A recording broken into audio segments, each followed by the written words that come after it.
Like you sed आत्ता, की प्रत्येकाला बोलण्याचा अधिकार आहे. म्हणून मला आता एक रिसेंट टॉपिकवर तुला विचारायला आवडेल. आत्ता काय चाललंय मुंबईमध्ये आणि दिल्लीमध्ये आपण बघतोय. सगळीकडे आंदोलनं चालली आहेत. विषय आहे नीट पेपर फुटी आणि ज्याच्यावरनं बरंच राजकारण घडताना दिसतंय. यंगस्टर्स सगळे प्रोटेस्टला उतरलेत आणि बरंच काय घडलंय. सोशल मीडियावर पॉझिटिव्ह, निगेटिव्ह दोन्ही गोष्टी चालल्या आहेत. आपले मराठी कलाकारसुद्धा याच्या बाजूने आत्ता बोलायला समोर येत आहेत. प्रत्येकजण मत मांडत आहे. शिवानी, तू सुद्धा हे सगळं नोटीस करत असतील, तुझे सुद्धा काहीतरी विचार असतील. आज मी म्हटलं की काय वाटतंय तुला, काय घडतंय आणि आपण कुठल्या दिशेने चाललोय, की किंवा तुला क्लिअर आहे का काय पिक्चर असेल, तर तुझं काय मत आहे यावर? मला असं वाटतं, की आपण मुद्दा म्हणजे तुम्ही कुठल्याही पार्टीला सपोर्ट करत असाल, अ, ते आत्ता इथे सांगण्याची किंवा ते बोलण्याची कुणीच ही वेळच नाही आहे. कारण विचार करा, काही मुलांनी परीक्षेचं इतकं प्रेशर घेतलं होतं, घेतात मुलं. एकतर हा एक खूप वेगळा मुद्दा आहे, की आपण मुलांवर इतकं प्रेशर का देतोय, की त्यांना असं वाटतं, की मी अभ्यास केला आणि त्या अभ्यासातनं मी जी परीक्षा देतोय त्याचे जे रिझल्ट्स येतील, ते रिझल्ट चांगले नाही आले, तर माझं आयुष्य संपलंय.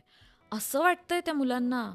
म्हणजे त्यांच्यावर किती सोशल पण प्रेशर आहे, ह्या गोष्टीचा तुम्ही विचार करा. हा वेगळा मुद्दा. आणि त्यामुळे त्या मुलांनी सुसाईड केलेलं आहे. ही त्यांच्या पालकांना अनेक यातना झालेल्या आहेत. त्या मुलांना किती यातना झाल्या असतील, की मी अभ्यास केला आणि आता पेपर लीक झाले आणि आता माझं भविष्य दिसत होतं मला, समोर दिसत होतं, ते व्हिज्युअलाइज करू शकत होतो मी. माझी स्वप्न होती आणि ती सगळी अचानक नष्ट झालेली आहेत. आणि का झालेली आहेत? तर ह्या एका छोट्याशा कारणामुळे. ह्या एका मूव्हमेंटमुळे, या करप्शनमुळे. तर ऑफकोर्स आपण त्याला सपोर्ट केला पाहिजे. आत्ता हा मुद्दाच नाही आहे, की तुम्ही हिंदू आहात, की तुम्ही मुस्लिम आहात, की तुम्ही कुठल्या पार्टीला सपोर्ट करताय. तुम्ही तुमच्या भविष्याला सपोर्ट करताय का? तुमचं जे यूथ आहे, जी तरुण मुलं-मुली आहेत, त्यांना तुम्ही सपोर्ट करताय का? कारण पुढे जाऊन हे डॉक्टर्स होणार आहेत, इंजिनिअर्स होणार आहेत, लॉयर्स होणार आहेत, आर्टिस्ट्स होणार आहेत. आणि ॲज अन आर्टिस्ट मला असं वाटतं, की आता ही वेळ गेलेली आहे, की आम्ही फक्त आर्टिस्ट आहोत आणि आम्ही फक्त काम करणार आहोत. आम्ही याविषयी बोलणार नाही किंवा आम्ही पॉलिटिकल नाही आहोत. पॉलिटिकल नाही होत असं काहीच नसतं. आपण ज्या समाजासाठी काम करतो, ज्यांना आपण आपल्या फिल्म्स दाखवतो, नाटक, चित्र काय सीरियल्स दाखवतो, त्या समाजामध्ये काय चाललंय? तिथे काय चुकीचं आहे? काय बदलावं असं तुम्हाला वाटतंय? याविषयी तुम्ही बोलायलाच हवं.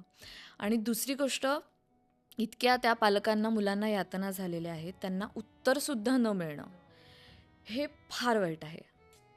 हे अत्यंत वाईट आहे. म्हणजे त्या मुलांचे जे जीव गेले, त्याची काहीच किंमत नाही का? असा हम्म. त्याचा कुठेतरी अर्थ. अर्थ होतोय. हो. आणि पीसफुल प्रोटेस्ट सुरू आहेत, हो. जी खूप चांगली गोष्ट आहे असं मला वाटतंय, की त्यांना फक्त उत्तर हवंय, त्यांना फक्त एक कॉन्व्हर्सेशन हवंय. त्यांनाच नाही, आपल्याला सगळ्यांना. आपण सगळे त्यांच्या बाजूने आहोत. तर ते व्हायला हवं, असं मला डेफिनेटली वाटतं. आणि आपलं कसं असतं, की घरात जर एखाद्याने चूक केली, तर आपण त्याला म्हणतो ना, की तू चूक केलीस. आपले आईबाबा आपल्याला सांगून मोठं केलंय, की तू जर चूक केलीस, तर तू त्यासाठी अकाउंटेबल आहेस. आणि ती चूक पुन्हा होणार नाही. आणि ती चूक झाली हे मान्य करणं, या 2 गोष्टी आहेत त्याच्यामध्ये. आणि त्या व्हायला हव्यात असं मला वाटतं.